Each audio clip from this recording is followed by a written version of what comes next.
We have some great speakers and I suggest you don't miss them. This afternoon we also have the panels, the farmers, the industry and the people panels meetings and talking about issues relating to those panels. Everybody's welcome to attend, so please come along after lunch to those panels as well. The first part of our agenda this morning is to introduce some of the finalists. There are 5 awards in total. However, during the finalist forum today, you will get to meet 4 categories of finalists. The 5th is the major award announced this evening. I hope everybody's coming along. There are no finalists for the Incitec Pivot Fertilisers Service to Industry Award.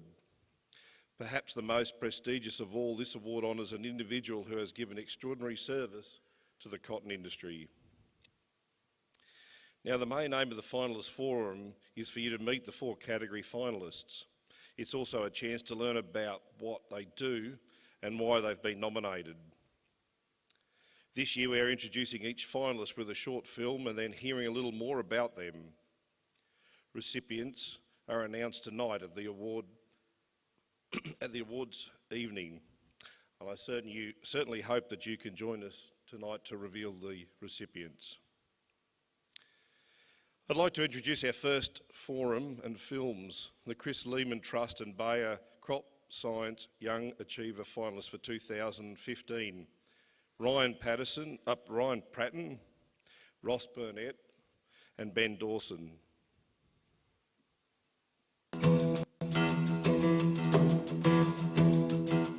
Well, I've been a cotton agronomist for B&W for the best part of 10 years. So obviously that role involves assisting growers and maximising their production.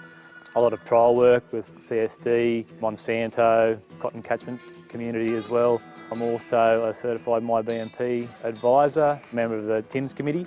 I'm also chairman of the Guida Valley Cotton Growers Association subcommittee for dryland. We're really trying to push dryland cotton pick-up in the western area of Moree, I suppose. We see that there's a huge opportunity there for a lot of new growers to incorporate in their rotations. I was very keen to be involved with the TIMS panel, getting a standardised weed resistance auditing process in place, but also to have my say on where the industry's going as far as the GM resistance management protocols are going. We're entering a pretty exciting time in the cotton industry. Bollgard 3 will hopefully be released in the next 12 to 18 months. I really wanted to be involved in that and be proactive, and I just felt it was very important to make sure that we got the correct protocol in place that's beneficial not only for growers but actually sustains the technology long term. I formed Muldoon Pratton Ag Consulting with Kimball Muldoon. Our motto is advice you can trust, so with that we have our field days and a lot of trials, and we're always trying to give information back to growers and progress cotton in this area and yields and water use efficiency. Also our business, Share Farms some dryland cotton to try and promote that as a new crop in the area, something that hadn't been grown a lot of in the Narromine sort of area or in the Macquarie Valley, and we felt that there was a little bit of reluctance there from the growers to have a look at that crop, so we thought there's nothing like having a bit of skin in the game and growing the crop to give it a go. I'm also on the committee of the Macquarie Cotton Growers Association. In the last 12 months we've been working with growers and agronomists in the Forbes area to try and introduce cotton into that area as well. It's a bit of a new concept down there. It's just enjoyable to be there at the start. It's like a little baby, I guess. We're really trying to grow the whole idea in that area. As we go forward, I'd like to keep growing our business so that it is an industry leader and it's a place that young people want to come and work. I really care about the cotton industry. I want to learn and I'm passionate about cotton, and I'd like to take on more leadership roles within the Macquarie Cotton Growers Association and also with Crop Consultants Australia, and try and give a bit back to the industry that's been so generous to me. I've been involved in the cotton industry all my life, growing up on a cotton farm and now growing cotton in my own right. My involvement has been representing growers at a local and national level as part of the Central Highlands and Cotton Growers and Irrigators Association executive team. And through that we've implemented a number of programs and also Animal CGA representative on Cotton Australia. And more recently been part of the local management arrangements board that did the due diligence into the Emerald Channel scheme. As a grower I feel an attachment to the industry. I'd like to continue to have an active role in the industry, helping to tackle any issues that arise, and providing solutions for those issues. I also like to continue to promote and engage the next generation to be part of the dynamic industry we are. I like to be challenged and test myself. And the industry is given so much, I'd like to be part of it and give as much back as I can.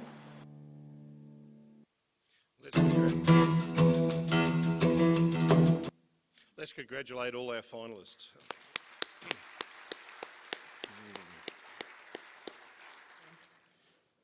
Ryan, youth in agriculture appears to be a passion of yours, and I'm just wondering what your message is to the youth to follow a career in agriculture. Thank you. I think we're very lucky to be working in such a progressive industry, where there's a lot of resources for young people to learn. So there's plenty of work in agriculture. So take the opportunity to travel and learn from other areas and experiences, because every area, I guess, has something different to offer. I think you need to work in an organisation that will allow you to the time and resources to learn. And then it's important to have a really good mentor, someone that enjoys what they do and is willing to give knowledge back. So, I think if you're working with good people, it'll rub off on you and you'll really enjoy it. Ask lots of questions and listen intently, because you'll learn a lot more from your experiences and those people around you than you'll probably learn from a textbook. And obviously, give plenty back once you get the experience and that time behind you. And probably, keep an open mind, I guess, to opportunities.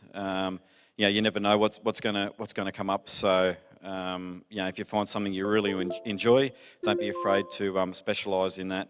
And really, if you find something you like, sink your teeth into it and get the most out of it. Because if you're enjoying it, you'll be good at it, and it's probably something that you'll be able to sustain for life. Thanks. Ben, lucky last. You've been quoted in the video as saying that Bollgard 3 will revolutionise dryland cotton, and I'm just wondering on which aspects of Bollgard 3 do you base this? Thanks, Sarah. I should probably point out by saying that the resistant management plan for Bollgard 3 is currently with the APVMA and hasn't yet been ratified, but we're pretty hopeful that it's going to be done by the end of the year. Saying that, the two main aspects, I think, with the Bollgard 3 RMP that they've proposed is the first one is the planning date and expanded planning window, which will hopefully allow growers. It does allow growers a wider window to try and get a crop in the ground and get that planning rainfall event. And the second, and probably the big one, is the removal of the mandatory pupae busting if you defoliate by the 31st of March. So this will affect the growers in the more marginal rainfall areas that have sort of been reluctant to jump into dryland cotton because of the mandatory plough down. Removing this gives them an opportunity to double crop and get a crop in the ground. And the other growers that will benefit is those growers that have farms on sloping country, and just the requirement of having stubble there to avoid erosion. The mandatory plough down there removed the stubble and just opened them up to huge erosion risk, and it was just a deal breaker as far as planting dryland cotton goes. So the ability to not have to pupae bust is just game changing for those growers as well. Do we have a question for any of our finalists out there in the audience?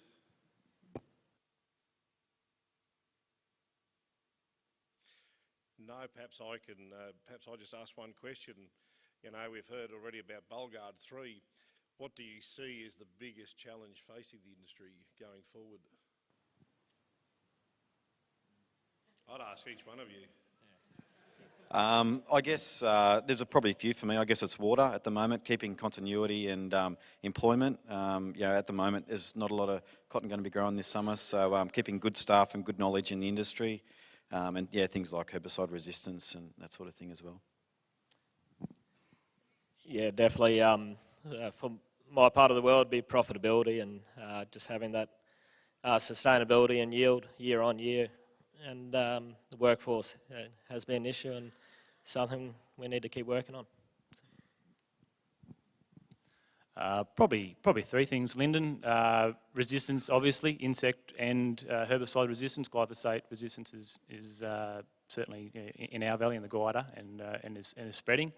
The second is water security. Again, looking at the Guida and Namoi, the last 2 seasons we've certainly had reduced irrigated cotton hectares just due to the lack of water. And the third one's probably it's the competition from other fibres. It's a synthetic fibre market that just obviously seems to be growing and growing, and they're producing a better fibre every year, and we just really need to put cotton out there as the fibre of choice for purchasers of fabric. So. No, thanks. I think they're the contemporary issues for our industry moving forward. So, has anybody, last chance for anybody to ask a question? A little bit hard to see up here. We've got a 200-watt light facing my face, but there's no questions there. Look, would you all thank Sarah, the major sponsor for the category, and our 3 finalists, and I look forward to tonight to see who the recipient of the award is. So thank you. Let's thank them again.